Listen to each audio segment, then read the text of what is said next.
Se dice en tradiciones espirituales, muchas veces de corte oriental, que hay un estado de percepción no conceptual. Por ejemplo, se habla de vipassana, por ejemplo, en el budismo, o vipassana es percepción cabal o percepción de un fenómeno o de una realidad última, como le denominan, pero no conceptual, porque no conceptual. De acuerdo con esas enseñanzas budistas, eh, cuando interponemos un concepto en una percepción de una realidad, eh, nos quedamos en un aspecto formal, digamos, en una percepción, si ustedes quieren, de los planos del mundo exterior, del mundo de la mente conceptual, personal. No podemos ver la verdadera naturaleza de la realidad a través de conceptos. Podemos captar ciertos aspectos de la realidad fenomenal, pero no su esencia, no su naturaleza. Esta queda oculta detrás de los conceptos porque los conceptos no podrían, digamos, penetrar. Entonces, vipassana sería, ¿no es cierto?, una percepción en el cual la conceptualización no entraría. Habría lo que se denomina algo así como una visión directa, una penetración directa en los fenómenos. En este pensamiento, Krishnamurti habla de una percepción sin palabras, sin concepto, sin imagen. ¿Mm? Y eso también implica una percepción sin ego, sin yo, como vamos a estudiar, ¿no es cierto? Dice Krishnamurti en esta meditación, la percepción sin la palabra, es decir, sin pensamiento, es uno de los fenómenos más extraños. Entonces, la percepción, no solo con el cerebro, sino con todos los sentidos, es mucho más aguda. Esto es interesante, lo vamos a dejar hasta ese punto seguido, porque según se dice, cuando la conciencia, la percepción entra en el estado de percepción no conceptual, la vida cotidiana, en el estado de vigilia, la percepción de las cosas se vuelve mucho más profunda. Incluso se dice los sonidos, los colores, las formas, todo se percibe de una manera muy diferente, mucho más aguda, mucho más profunda, y eso lo atestiguan muchos meditadores que han llegado a ese estado. Y además, en muchos contextos, Krishnamurti decía que cuando la mente, el cerebro entra en estado de meditación, los sentidos funcionan todos totalmente al mismo tiempo. No es que hay un sentido aparte, por ejemplo, que cuando observo algo me desconecto del oído o cuando escucho algo me desconecto del otro. Como que no hay una fragmentación sensorial, como que la conciencia fragmentaria del pensamiento va de un sentido a otro y escoge un objeto. Eso sería una percepción conceptual, porque estoy escogiendo un concepto separado de otros. Pero cuando no hay palabras, conceptos o imágenes en la percepción, los sentidos funcionan todos al mismo tiempo, según atestigua Krishnamurti. Y como dice ahí, la percepción se vuelve mucho más aguda. Esa no es la percepción fragmentaria del intelecto, ni un asunto de las emociones. O sea, ahí está descartando que en ese estado haya mente, intelecto, digamos, o conceptualización, más bien, o una cuestión emocional, temperamental, sino que la mente entra en otro estado. Puede denominarse una percepción total y forma parte de la meditación, percepción total. En meditación, percibir sin el perceptor, sin el yo, sin el centro, es comulgar con la altura y la profundidad de lo inmenso. O sea, se entra a un estado inconmensurable, digamos, un estado integrado, un estado unitario, un estado universal. Esta percepción es totalmente distinta de ver un objeto sin observador, porque la percepción de la meditación no hay objeto y por consiguiente no hay experiencia. Eso es interesante, se refiere, y aquí voy a especular, dice, en la meditación no hay objeto, como no hay sujeto. No hay percepción diferenciada o fragmentada, no hay experiencia. Para que haya experiencia tiene que haber un yo, ¿no es cierto? Y cuando no hay un yo, no hay centro, por lo tanto no hay un objeto separado, fragmentado, diferenciado, que es el elemento mental, el intelecto el que genera ese proceso. Entonces, no hay un sujeto y un objeto separados. ¿Mm? Eso es otra dimensión de percepción, una dimensión unitaria. La meditación puede tener lugar cuando los ojos están abiertos, ¿ya? En la vida cotidiana.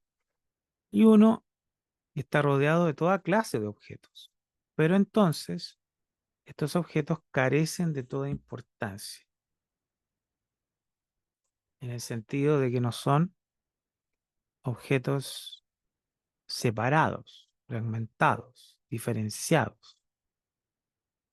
Uno los ve, pero no existe un proceso de reconocimiento, lo que significa que no hay experiencia.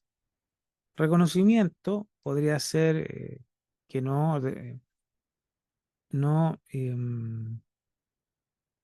hay imagen, palabra, y por lo tanto no hay memoria asociada al objeto, a la percepción. Por lo tanto, no hay reconocimiento. O sea, no estoy, esto es una manzana, esto es un árbol de tal especie o esto. No, no hay ese reconocimiento porque no hay palabra, ni imagen o pensamiento. Por lo tanto, hay una percepción directa, no conceptual. Por lo tanto, lo que se percibe es completamente diferente. Es muy difícil para nosotros entender esto. ¿Ah? No hay, se percibe el mundo, pero no hay sensación de que hayan objetos aislados unos de otros, separados, sino que todo es un todo, una totalidad. ¿Ya? Un estado, lo que se denomina generalmente un estado unitario, un estado integrado. ¿Qué sentido tiene semejante meditación? No tiene ningún sentido, ninguna utilidad. ¿Qué quiere decir? O sea, desde un punto de vista de la ganancia personal, egocéntrica, mundana, ese estado no tiene ningún sentido. Digamos, no es un asunto de ganancia o pérdida personal. Pero en esa meditación existe un movimiento de gran éxtasis, el cual no debe confundirse con el placer. Éxtasis es un estado, florece la bienaventuranza en un estado unitario, no puede estar en un estado fragmentado. O sea, la plenitud de la vida florece solamente cuando no hay fragmentación, diferenciación o egocentrismo. Lo que queda con el egocentrismo es el placer, la satisfacción personal. El éxtasis o la bienaventuranza florece en un estado unitario. No, no. El éxtasis es lo que les da la cualidad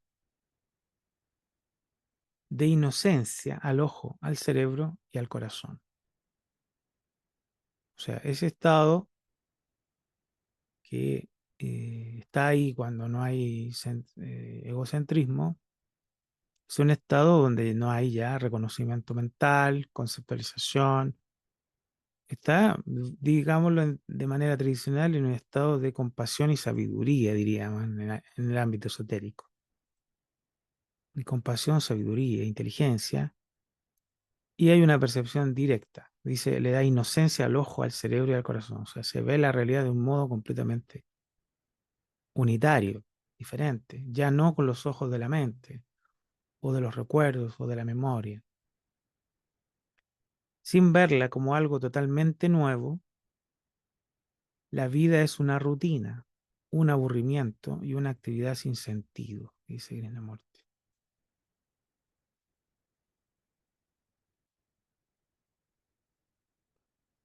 ¿Qué es lo que nos quiere decir? Nuestra vida es así, es una rutina, un aburrimiento, una actividad sin... ¿Por qué? Porque claro, porque por eso necesitamos, en este estado egocéntrico, es algo rutinario, es algo que necesitamos distraernos, necesitamos eh, estar continuamente estimulados, haciendo cosas que nos estimulen, porque si no, la vida es insoportable, ¿no es cierto? Pero aquí dice que en este estado de meditación hay éxtasis, digamos, y la vida es nueva de instante en instante. Es claro porque no hay memoria involucrada, no hay la actividad de lo conocido, ¿cierto? De modo que la meditación es de la mayor importancia. Abre la puerta a lo incalculable, a lo que no tiene medida. Entonces, claro, de un punto de vista, digamos, si ustedes quieren mundano, la meditación no tiene ningún sentido. No, no ganamos nada desde un punto de vista personal. Pero desde un punto de vista espiritual, existencial, es de la mayor importancia, abre la puerta a lo incalculable, o sea, lo que está más allá de cualquier medida, eh, eh, que es la medida de la mente, la medida o la medida de los conceptos, de las imágenes, a lo que no tiene medida, o sea, a lo que está más allá de las palabras, de los conceptos, de las imágenes o de la actividad, del pensamiento hacia estados unitarios, hacia estados integrados de percepción, de conciencia. Súper interesante, complejo este pensamiento porque da ideas sobre que la meditación puede ser un estado donde no hay percepción objetiva, un estado donde está la totalidad de la vida y ya no hay objetos, conceptos, imágenes, no hay estado de vigilia. Puede ser la meditación ese estado. De hecho, Krishnamurti también lo señala en otros contextos. Pero también la meditación puede ser un estado en vigilia, caminando por la calle, en una micro, en un autobús, en el tren, andando en bicicleta o cocinando, haciendo cualquier cosa. El estado de percepción profundo puede trabajarse, desarrollarse, si es que esto tiene algún significado para nosotros. Les mando un sentido, perdón, les mando un abrazo, espero que estén muy bien y nos encontramos en un próximo podcast, si se nos permite.